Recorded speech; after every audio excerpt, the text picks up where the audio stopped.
fabulous people, Jen here, and I'm just popping back on quickly today as a really kind of, well, hopefully quick follow-up to Tarathon.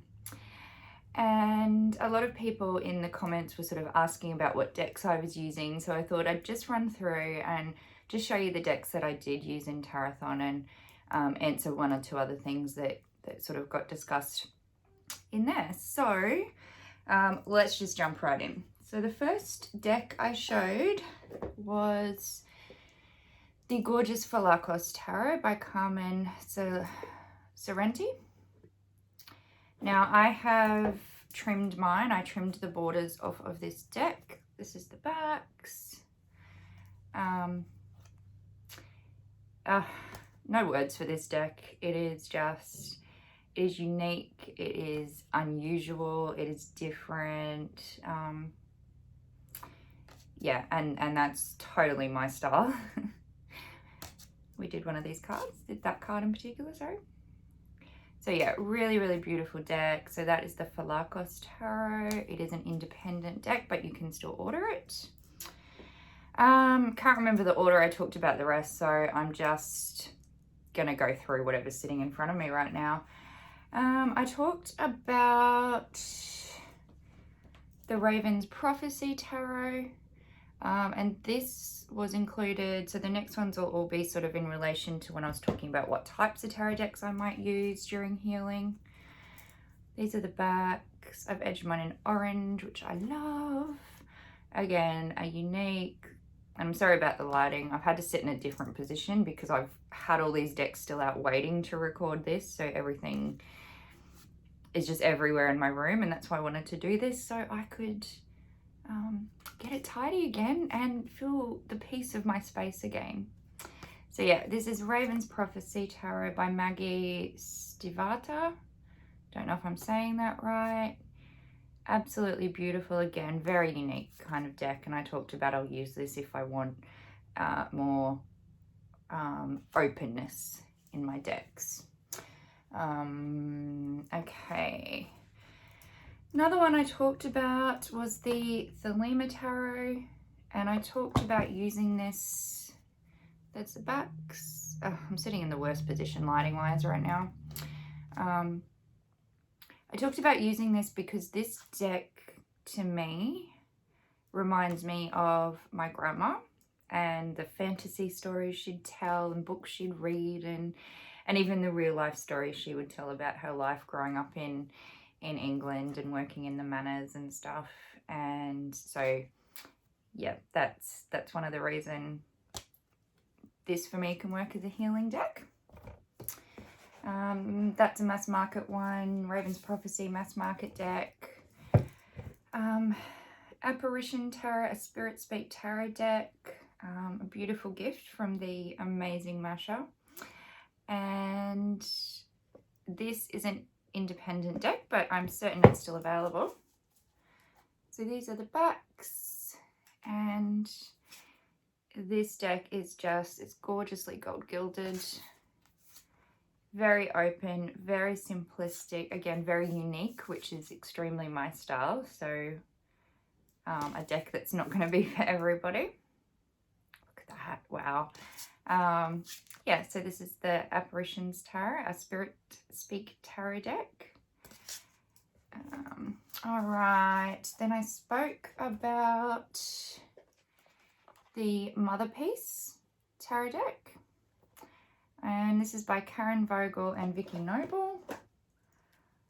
These are the backs, and I talked about this deck as being one that I will go to if I need a more grounding type of a deck for my healing. And like I said, I'm just kind of rushing through these. It's not about walking through the decks. It's just so people who kept asking what decks I was using are aware of which ones I did talk about. Okay, that's that one. No surprise to anyone, it had to be added in, was my Marielle Tarot.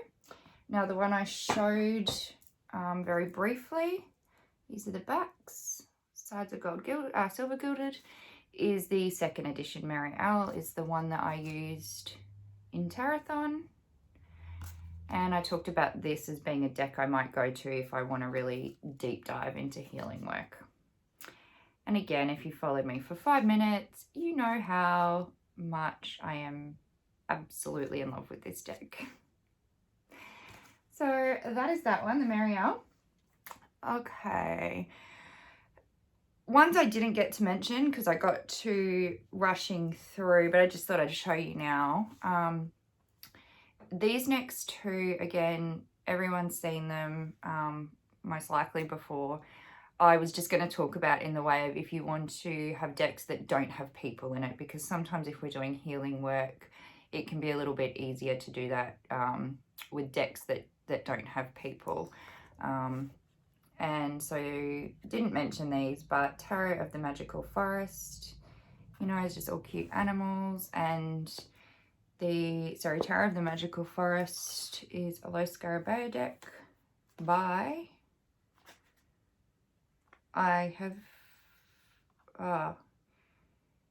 Suchi Chun, and artwork by Leo Tang, and I'm really sorry that I probably just massacred that name.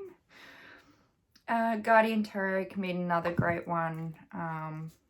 These are the backs, because yeah, a lot of people don't like this deck because it's very alien-like. However, if you were partaking and you were there when we discussed Gumby, or you know, thinking about an alien, this deck could be really good for that, because it very much takes you away from that person-centered type deck. So yeah, those two weren't mentioned, but I just thought I'd pop them in, and just because I got to a point of running out of time. Last two decks were the anatomy decks. Where have I put them? Okay, so this was the first one, the Modern Tarot Reader by Claire Goodchild. Now, I couldn't think of it at the time, and I noticed people were, like, there was a bit of confusion because this deck does have different names. This is the mass market version. And it was previously known as the Antique Anatomy Tarot. And I don't know, because I didn't look into it, but I don't even know if the Antique Anatomy Tarot is now mass market as well, and they've just kind of come under different names. So this is the backs of this one. Very flimsy cardstock, but I actually love this deck. And we talked about this one when it comes to both physical healing as well as healing. You know, anatomical decks can be really great for helping healing with any sexual issues. So whether it's intimacy issues, physical issues with sex, and also for people perhaps struggling with identity and sexual identity, transgender, you know, often struggling with those parts of their bodies that don't feel right to who they are as a person. So that is the Modern Tarot Reader, also known as Antique Anatomy Tarot. And the other one that is not a specific, well, not that one's a specific anatomy one as such, there's other images in it, is this one here, the Alchemical Visions Tarot. This deck is bloody ginormous. This is by, I have no idea who without pulling the book out, Arthur Torsig. The cards are huge, absolutely huge. So these are the backs of the cards. And there is so much in these cards. They're extremely busy, but one of the reasons, and you watch, I won't come across them now I'm saying this. One of the reasons I love this deck is because a lot of the images, not all of them, but a lot of them do feature anatomy, different types of anatomy. And like I said, nothing that we've got a brain in the back of this one. So yeah, those were the decks that I talked about, used, and the two that I didn't get time to chuck in there for Tarot-thon. A couple of other things that came up. There was some, I found it hilarious. I loved watching, I just sort of silenced myself and watch back so I could see the comments and all the playing what's on the shelves behind. That gave me a good chuckle. I wanted to clarify something. When I made the comment that really positive people die younger, that doesn't mean don't aim to be positive, don't aim to look on the bright side. To be more specific about that, I'm talking about people who never want to get in touch, never want to look at, never want to acknowledge those darker sides, the negative sides, that things are wrong. You know, those people that we meet who just brush over everything. They never ever want to acknowledge that things are not okay. They only want to see the world as being this rainbows and butterflies place. And yes, we should all be striving to get ourselves to that more positive mindset, because that is incredibly helpful to mental health and healing. So yes, I know everyone was joking and mucking around about it, but I just wanted to clarify that I'm talking the extreme end with people who never want to look at the dark side or never want to acknowledge that something might actually be wrong, whether that's for themselves, people around them, in the world around them. They're just kind of turning a blind eye and just won't accept it at all. So I wanted to clarify that. Excuse me. Another thing that did, Sedana, if you are watching this back, absolutely to your comment about doing something through StreamYard, would love that. You have my email, totally connect with me with that. And there were comments in there talking about, I wish I could work with Jen.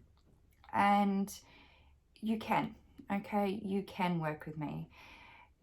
Not under the title of, and I know some people were just saying it out of like love and politeness, but if anyone was serious and genuine about that, it can't be done under my title as a psychologist, and specifically for anybody overseas, because